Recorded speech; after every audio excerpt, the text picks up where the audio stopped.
On this episode of Locked On Canadiens, Samuel Montembeault and just as importantly, the Montreal Canadiens are perfect to open the season.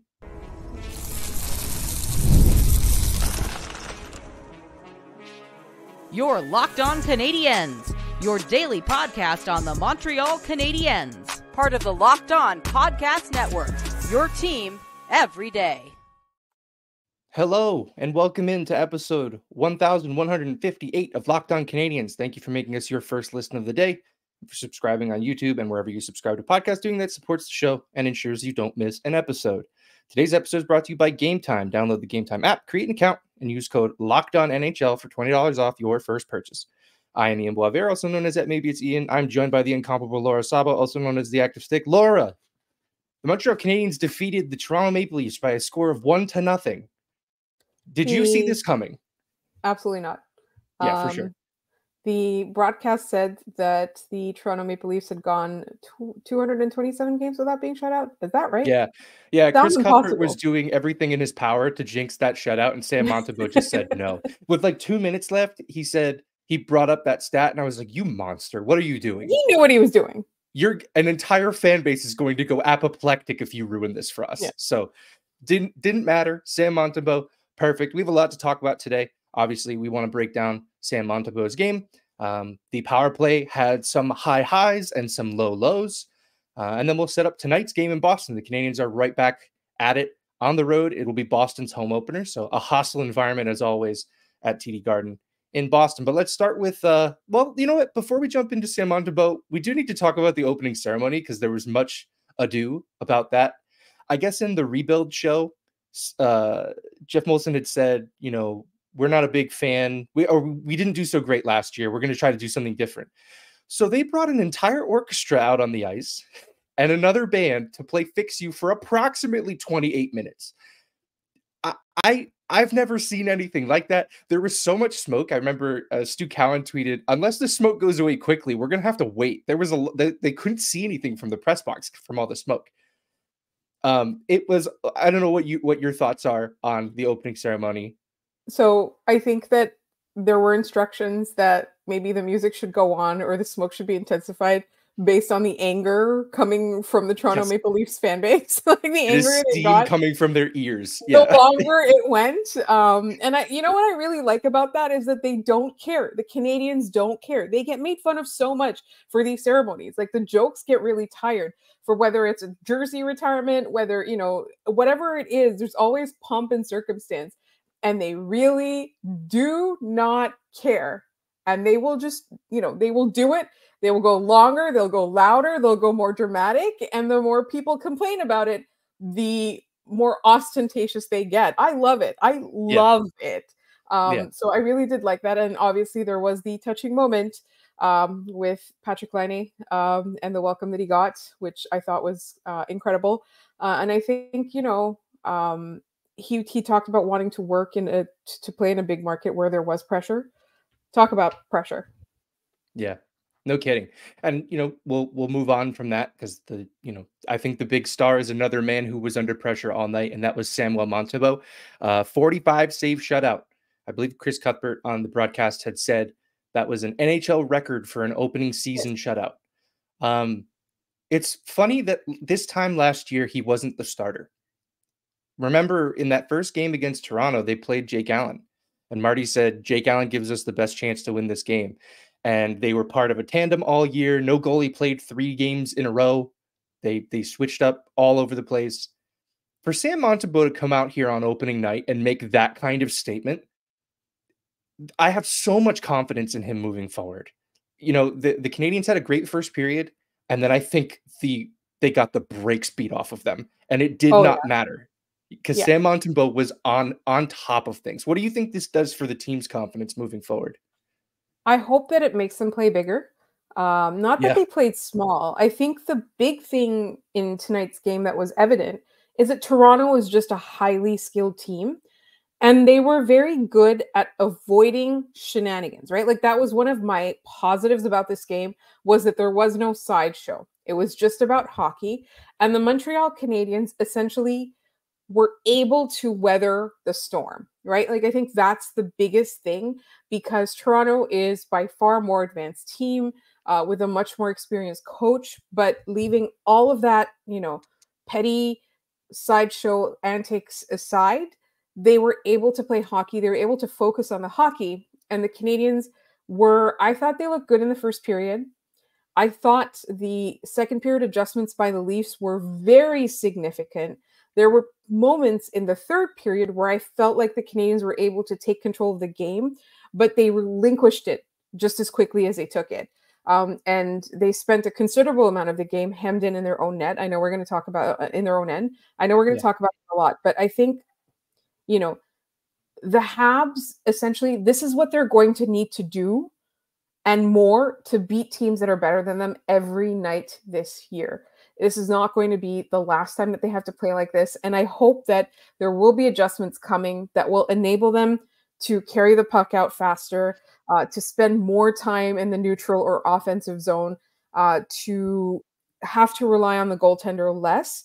But, and I know, like, this is, it's game one and they need to practice a lot. We did see some signs of improvement. We did see some positive signs.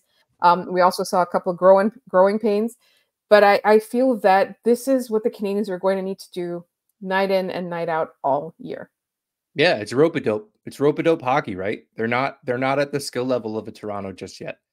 And I think Montreal did not have an answer for Toronto's forecheck all night. I thought that was a big reason the Canadiens stayed hemmed in their zone. There were a lot of opportunities for the Canadiens defensemen to make a quick out, to make a play. And I think what they were trying to do was draw in the forechecker and then make a quick pass to get out. And now you have numbers going forward. It just never really worked that way. They ended up, turning the puck over a ton, and they just spent so much time in their own zone. I remember Lane Hudson, I think he had almost a 2.5-minute shift. That just, it's tough, especially, just thinking about the schedule. Montreal's right back at it against Boston tonight. They're traveling. It's the beginning of the season. Their conditioning is probably not all that great yet. It's going to be a challenge for them in Boston. It's probably going to look a little bit like they're skating in quicksand. But, again, I don't think we can overemphasize how great Sam Montembeault was in this game. Flashed the glove a few times. Toronto hit a lot of posts. And I know Leaf fans will be like, oh, we hit, a bunch of goalposts. Game would have been different. Then don't hit the goalposts. Your goalie has goalposts too. It didn't help. Yeah. And I did think Stolarz was really good, right? Like I found him to be frustrating.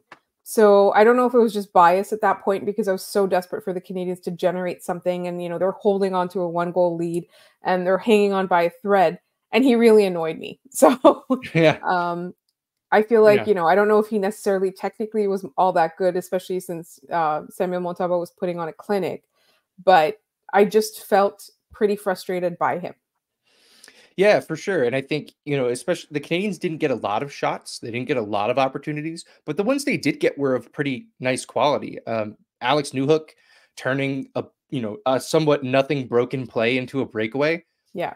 Those are opportunities that the Canadiens will eventually start to score on. I think Alex Newhook is a skilled enough player to be able to put a bunch of those in the net. Yes.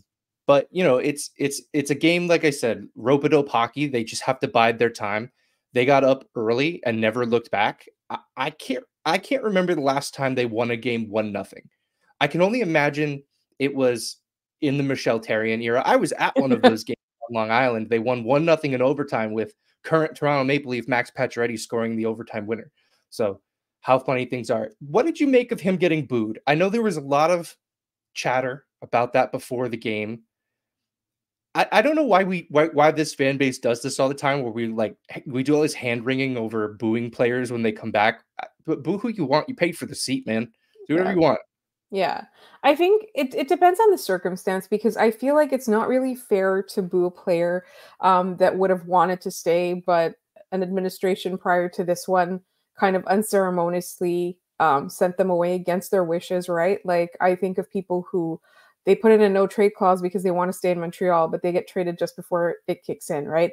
Obviously, PK Subban is the biggest example of that, but he's not the only one. And so when it's a player who would have wanted to sign, but the Canadiens didn't want to have anything to do with him, or were traded away against their wishes, like for them to be booed, I'm a little bit sensitive about that.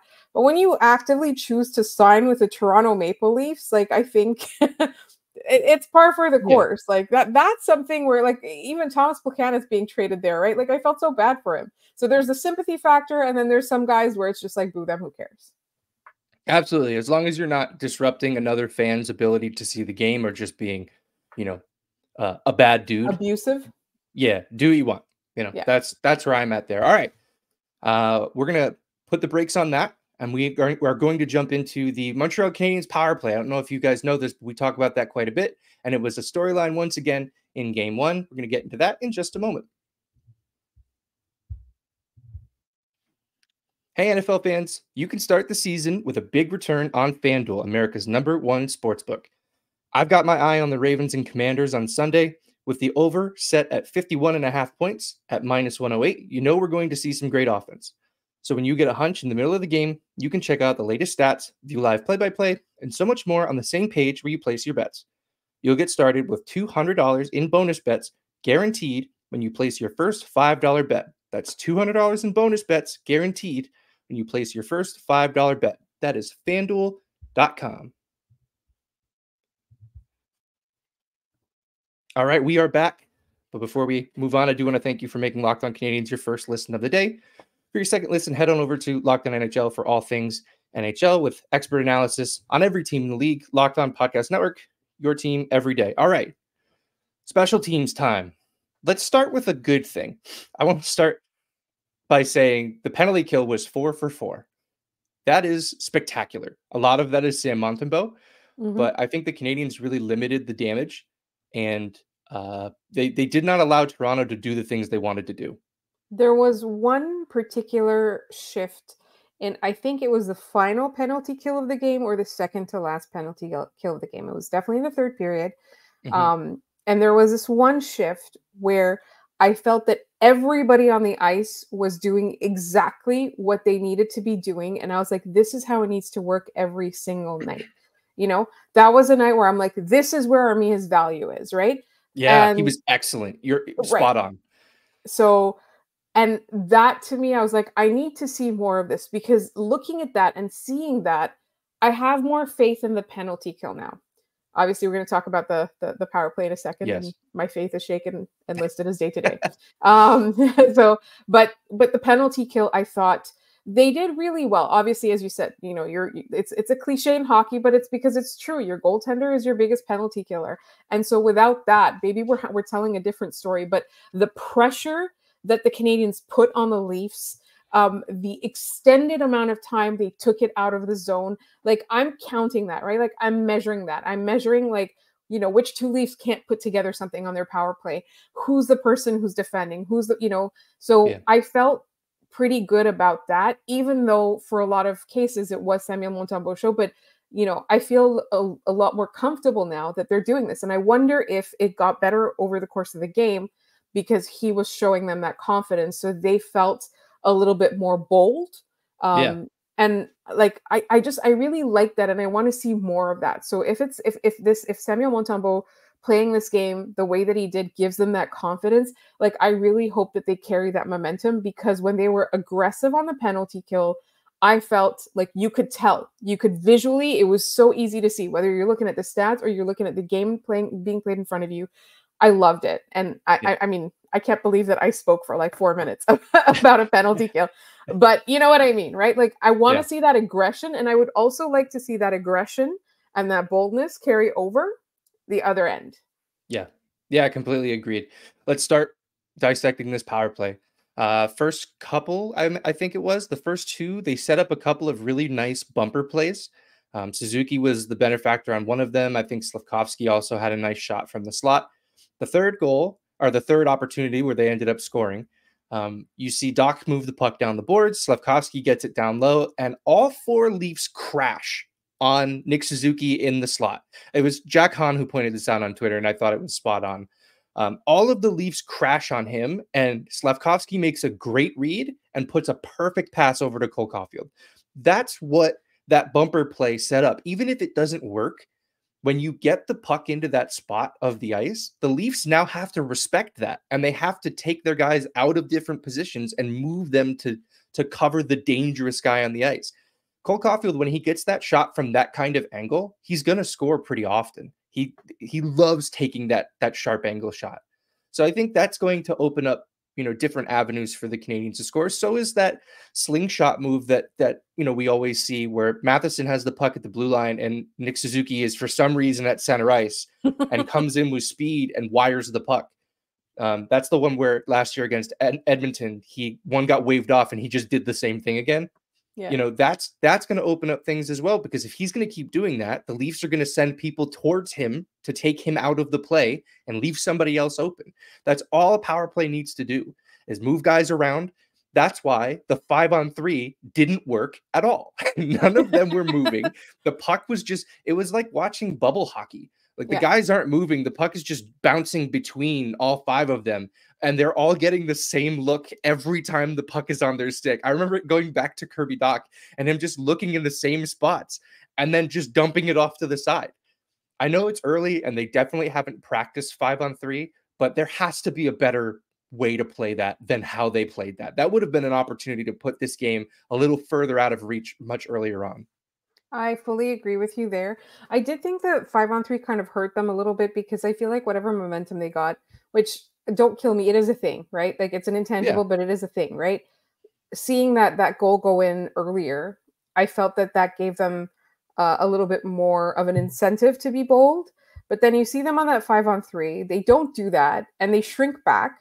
And to the point where hockey analysts, where you don't necessarily trust their analysis, were noticing it and pointing it out, that they need to be bolder. They need to be more aggressive. They're playing scared and timid, and they're just hanging back. Like, I want to see a bit more pressure. I understand you don't want to give up shorthanded chances, but you did that anyway, right? So, like, what do you have to lose?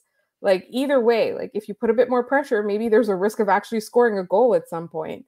So yeah, and again, like, it did, like, I was very happy to see Cole Caufield score. I was very happy to see that it was on the power play. I was getting really optimistic for a second, thinking that, like, Marty had played us all along. But I think he's gonna have to go back to the drawing board for this one, because it's great that they scored one. I would like to see this more often, and I would like to see. I believe the Canadiens did not score on a single 5-on-3 last year. That sounds right. Yeah. Even if it's not true, I believe it. Exactly. So I'd like for that not to be a narrative this year. Yeah. And here's one thing that I noticed that was different about the one power play goal they did score. Which unit started that power play? I'll give you a hint. It wasn't the first unit. And while the second unit, with very famously Lane Hudson, didn't end up scoring, what I think it did do was wear down that penalty killing unit a little bit, or at least, pull their top penalty killers away from, Nick Suzuki and Cole Caufield, where when they had to chase the puck out, they changed. And now Montreal's first unit is coming on fresh against maybe suboptimal penalty killers. Or tired ones. Right. That everyone, I know the question is already being asked about putting Lane Hudson on the first. Yeah. I don't know that the answer to that is yes just yet. I would love to see it. The chances of it happening right now are so low that I think we need to set our expectations a little bit lower. I don't know if that's just being defeatist about it, but it's Mike Matheson's power play until proven otherwise. Right. And like, you made that point though, like, the fact that you don't necessarily have Lane Hudson on there, he's going to exhaust them mentally. He's going to keep them guessing. So that already in itself, like, gives them a little bit of a boost, a little bit of a momentum. And so I hope that continues. I hope until obviously the opponents figure it out, but just keeping them guessing, I think, is a big thing. Trying to be unpredictable is a big thing. Marty said that he wanted to be unpredictable. I really quickly did want to say though, I really liked Alex Newhook's game. Yeah, for sure. Yeah, he was strong. Yeah. I think if he plays the way he played tonight and the way Dach played as well, they're going to put up a bunch of points together. I thought Dach was a monster when he didn't have the puck, because he wanted it back. His stick checking is so strong. I find that last season, in the few moments we saw from him, he was really starting to understand how to use his strength. And I think that that's only going to develop the more he plays, because he's an animal when he doesn't have the puck. Yeah. So very much looking forward to that chemistry developing. And hey, the Montreal Canadiens power play is operating at 20%. That's something that we haven't been able to say for a while. So I'm going and the to Habs are undefeated. They're on pace for 82 points at the moment, 82 goal and Cole Caufield season incoming. right. Yeah. Goal per game. Yeah. Sample size be darned. All right. We're going to move on to our third Real segment. quick, We're going to mailbag. Yeah, go for it. Mailbag. Oh, yes. Sorry. I wanted to Send remind in everyone. mailbag questions. We're doing our mailbag tomorrow for Friday. So send in your mailbag questions at LO_Canadiens on Twitter, lockedoncanadiens@gmail.com via email. Thank you for the reminder. All right. We'll head into our final segment where we are going to get you ready for the Habs' quick turnaround to Boston. We're going to get into that in just a moment. I love being in the middle of the action, whether that's taking in a concert or enjoying a night at the ballpark. It's just more fun being there. The place where you can go to get to the events you want to see is Gametime. We're big fans of Gametime here thanks to their all-in pricing. This is a setting in the app that you can toggle on, so Gametime tells you exactly how much you'll be paying to get in. No hidden fees. Plus, with their seat views, you know what kind of action you'll be able to see. And with their lowest price guarantee, you know you're getting the best deal for your tickets. It's for all those reasons that I went to Gametime to secure tickets for the Habs game against the Islanders next week.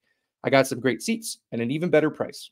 Take the guesswork out of buying tickets with Gametime. Download the Gametime app, create an account, and use code LOCKEDONNHL for $20 off your first purchase. Terms apply. Again, create an account and redeem code LOCKEDONNHL for $20 off. Download Gametime today. What time is it? It's Gametime. All right, Laura. No rest for the weary. We are back in action, or I should say the Montreal Canadiens are.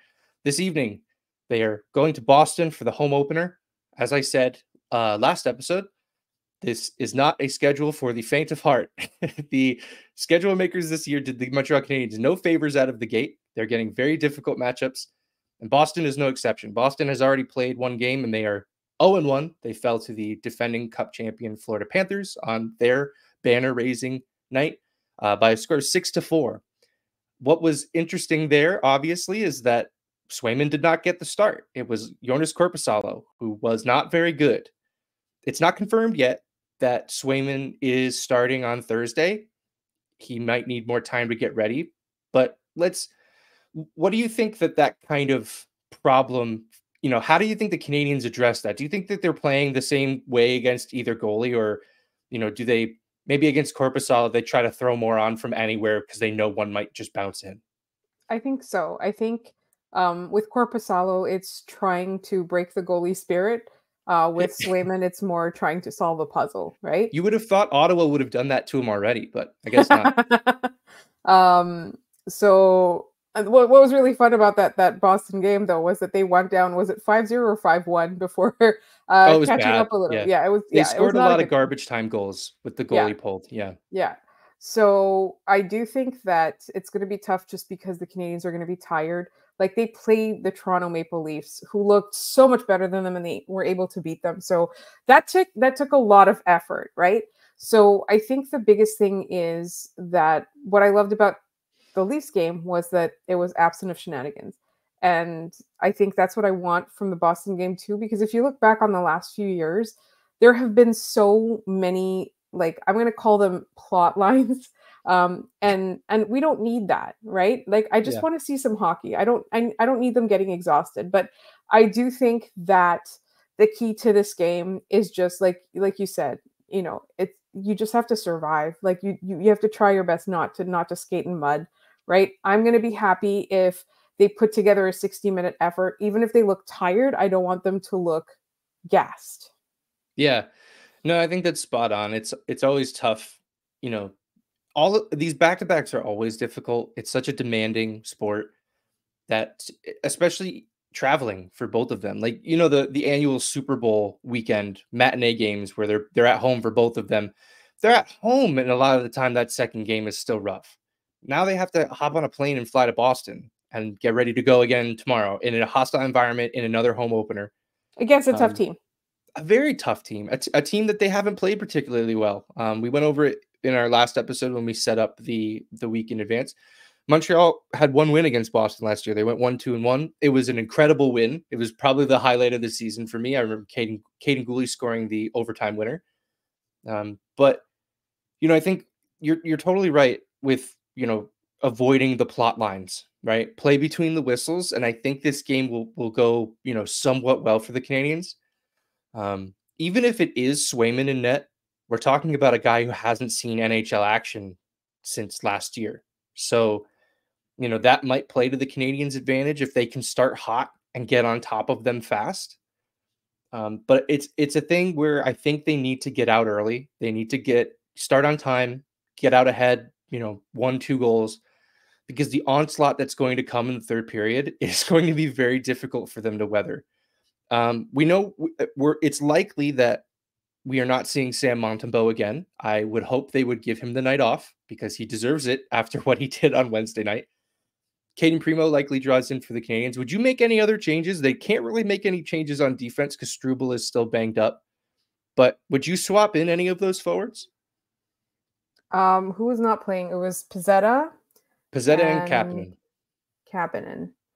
I don't know. I feel like I switch out both because they're just fresher, right? You give yourself a better chance on your bottom six. Yeah, maybe and I liked Barbelet, but maybe you take him out and you put Kapanen there, and you take out Heineman and you put Pizzetta in there. I do worry about Pizzetta being able to control himself in a moment like this. And, I do want to circle back on the we don't hate Arbor Xhekaj, conversation. He did the one thing that I wanted him to do, which was just keep it cool. He played a pretty effective game. He did not lose his head. We did not have a fight. There was no fighting in that game at all. That's wild. I know. And like the thing is, so like people accuse us of hating fighting, et cetera, et cetera. Like I don't like stage fights. Like fighting is never going to be leaving hockey, right? As much as it's dangerous for the players themselves. It's there, like there's no appetite to remove fighting, but I don't like staged fights. Like sometimes it's warranted. Sometimes you need to get the crap beaten out of you if you target certain players or if you behave a certain way. I just feel that it shouldn't be done in an unnecessary. I think both Ryan Reeves and Arbor Xhekaj tonight really controlled themselves, and you saw shots on goal from them. You saw, they saw like best behavior. And they had great games, like in terms of in terms of hockey and in terms of their potential. They both attained their potential in that game.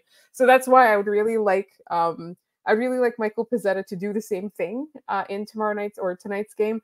I think it's like you give yourself a better shot if you switch out your goalie for a fresher one, switch out two of whoever you can for fresher players. And in this case, it's Kapanen and Pizzetta. And, you send a message to Pizzetta. This is an opportunity for you. Don't squander it. Yeah, for sure. The Montreal Canadiens preseason opened with 2 consecutive shutouts. It was by 4 goalies, but they did shut out the Devils and the Flyers to start the season. Can we see that again from Caden Primo? Can he stand on his head and provide a 40+ save effort, and the Canadiens can once again win 1-0? He might not need one, right? Maybe he shuts them out with a 30 save effort, right? And 4 goals for the Canadiens. That's probably best, right? Yes, and it's totally within the realm of possibility. There is a chance. Absolutely. All right. Anything else on that, on setting up Boston or leaving Toronto before we hop into our trivia? No, I was very, very excited about trivia, even though I still have no idea what the answer is to last night's. Well, I'll read the question again, and maybe it'll come to you. Name the player: LA, Boston, Pittsburgh, Washington, Detroit, Chicago, Montreal, Phoenix. No guess? It's going to be something, and I'm going to like hate myself. It was a one and done Montreal Canadian. It was Robert Lang. Oh, wow. Phoenix? Yeah, he went to Phoenix for 1 season after Montreal, and that was the end of his career. That 1 season in Montreal for Robert Lang, though, he was excellent, and then he got hurt, and the Canadian season fell apart. So, hats off to him. I remember the Robert Lang era fondly, as short as it was. It was a handsome era, too, I have to say. Yes, it absolutely was. That's a sharp-looking man. All right. Today's question, sticking with the Montreal and Boston theming. I think this one's pretty easy, but we'll see, who gets this. If you get it, put it in the comments down below. We'll pin whoever gets it first. Montreal, Boston, Dallas, Montreal, New Jersey. Montreal, Boston, Dallas, Montreal, New Jersey. I take it by your laugh. You know the answer. Laura is doing everything in her power to make sure she doesn't say it out loud, and I really appreciate that.